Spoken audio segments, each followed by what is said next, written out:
अभी कुछ समय पहले कह रहे हैं कि आपकी माताजी का दाहिका शक्ति से चपेट में आ गई, आरती कर रहे थे। जलते समय भी महाराज जी उनकी बड़ी अच्छी स्थिति थी कि हरिवंश नाम भी ले रहे थे, राधा वल्लभ श्री हरिवंश, राधा वल्लभ श्री हरिवंश। और जब उनको होश आया, बेहोशी की स्थिति में भी राधा नाम ही ले रहे थे। और 84 जी करते करते इतना 25 दिन ऐसे निकाले उन्होंने ब्रज रज लगा के, और पूरा एकदम आश्रित और नाम।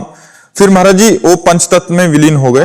तो कह रहे कि पर महाराज जी कुछ लोग कहते हैं कि 25 दिन तक इतनी पूजा पाठ करते थे, फिर भी नहीं, वो लोग क्या जाने। हाँ, अंतिम स्थिति बहुत बढ़िया थी। कह रहे केवल नाम और अंतिम बिल्कुल इससे कोई महत्व नहीं रखता कि उनका शरीर जल गया, इससे कोई महत्व नहीं रखता।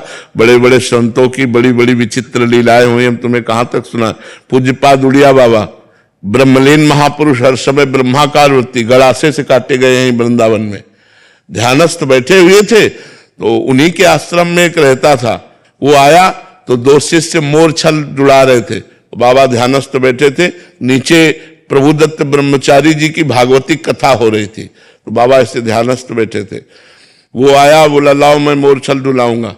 भाई सबको अधिकार थोड़ी है संतों की सेवा का, तो तुम कैसे, अधिकार होता है ना, देखा। तो उन्होंने मना कर दिया, और वो गुस्सा के गया। चारा काटने वाला गड़ासा जो होता है, हाथ से देहात में चारा काटा जाता है, वो गड़ासा होता है, वो गड़ासा ले आया और कंबल में लुका के लाया, और 5-6 गड़ासे महाराज जी के मारे 6-6 इंच घुस गए, खून के फव्वारे चलने लगे।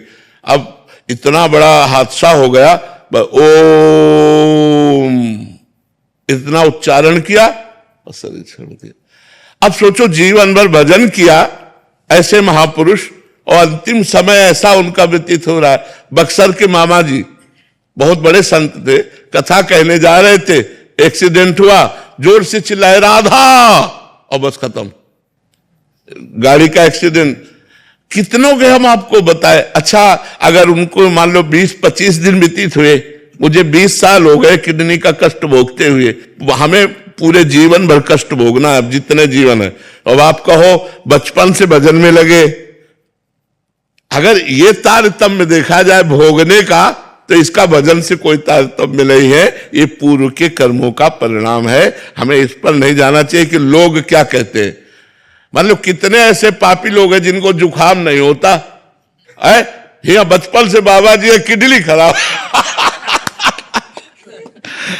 तो अब ये चीजें थोड़ा भगवान की बात समझनी होगी कि हमारा अंतिम जन्म है। अब हमारे जितने भी पाप कर्म है वो संचित तो भस्म हो गए। अब जो प्रारब्ध रहा उसे हम भोग लेते हैं, और क्रियमाण भगवान की शरण में जा रहा है, अब हम भगवान को प्राप्त हो जाएंगे। तो आखिरी जन्म जिन संतों का होता है, तो उनकी थोड़ा बड़ी विचित्र लीलाएं होती, थोड़ा थोड़ा करके भोग भोगवाया जाता है। तो ये रहस्य रघुनाथ कर बेग ले जाले कोई, जो जाले रघुपति कृपा तो सपने मोह न होए। नहीं तो भ्रम हो जाता है कि यार भजन करने वाला जो है दुख पा रहा है, और पाप करने वाला मौज उड़ा रहा है, ऐसा लोगों को भ्रम हो जाता है।